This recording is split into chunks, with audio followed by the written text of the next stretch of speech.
Hai semuanya, perkenalkan nama saya Si Agustin Ramalodiana, absen 33 dari IS Keperawatan. Di sini saya akan menceritakan tentang perjalanan hidup tokoh penting Indonesia yaitu B.J. Habibie. Baharudin Yusuf Habibie atau dikenal sebagai B.J. Habibie, Presiden Republik Indonesia yang ketiga dikenal di dunia sebagai Craig sejak ia menemukan rumus faktor Habibie. Selain itu, ia juga membawa angin segar atas disahkannya kebebasan pers di Indonesia. Perjalanan B.J. Habibie menjadi demokrat sekaligus negarawan. Habibie lahir di Parepare, Sulawesi Selatan pada 25 Juni 1963. Ia merupakan anak keempat dari 8 orang bersaudara. Orang tuanya adalah Alwi Abdul Jalil Habibie dan R.A. Tuti Marini Puswowarjo yang merupakan keturunan Jawa Bugis. Ayahnya adalah seorang ahli petani dan ibunya seorang dokter spesialis mata. Ayah Habibie meninggal pada saat Habibie berusia 14 tahun.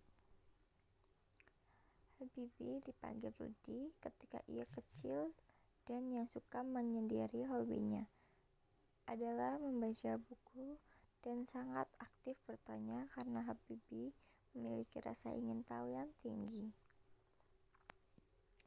Habibie bertemu dengan Ainun kecil saat bermain kelereng dengan kakaknya. Habibie dan Ainun sekolah di SMA yang sama dan dijodoh-jodohkan oleh guru SMA dan teman-temannya karena keduanya sama-sama pintar. Pada usia 18 tahun, Habibie berkuliah di ITB hanya 1 semester saja dan Ainun muda berkuliah di Kedokteran Universitas Indonesia. Tapi setelah selang 1 tahun lulus dari ITB, Habibie pindah ke Jerman dan mengambil jurusan pesawat terbang. Saat menjalani kuliah di Jerman, Habibie juga aktif berorganisasi. Ia menjadi ketua Perhimpunan Pelajar Indonesia pada usia 14 tahun. Habibie lulus S1 dan langsung melanjutkan S3. 1 tahun kemudian, Habibie kembali ke Indonesia untuk menikahi Ainun di Bandung. Kemudian mereka menetap di Jerman. Ainun diakui oleh Habibie seorang perempuan yang sangat cantik dan populer di Indonesia. Akhirnya mereka resmi menikah pada 12 Mei 1962. Dari pernikahan itu, Habibie dan Ainun dikaruniai kedua putra, Ilham Akbar dan Tariq Kemal. Lalu, masa kuliahnya juga diisi dengan pekerjaan tambahan guna menanggung hidup bersama Ainun. Ia bekerja di bidang konstruksi ringan yang fokus dalam konstruksi perkereta-apian Talbot. Namun, setelah proyek konstruksi selesai, ia mendaftar di perusahaan pembuatan pesawat Hamburger Flugzeugbau atau HFB, di mana perusahaan itu sedang mengembangkan pesawat Fokker F-28. Beberapa tahun setelah itu, Habibie diangkat sebagai Direktur Perkembangan dan Penerapan Teknologi di sana. Selanjutnya, pada 29 Maret 1978, ia dipercaya Soeharto menjadi Menteri Riset dan Teknologi RI.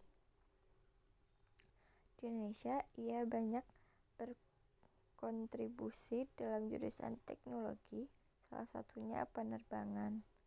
Ia pun mendirikan perusahaan transportasi yang fokus pada pengembangan pesawat terbang besutan dalam negeri, yaitu PT IPTN Induksi Pesawat Terbang Nusantara. Pada tahun 2010, Ainun meninggal setelah berjuang melawan kanker ovarium stadium 4. Pada tahun 2012, kisah cintanya diabadikan dalam sebuah film yang berjudul Habibie dan Ainun. Karena segudang prestasi yang dimiliki Habibie, ia diangkat sebagai wakil presiden Soeharto.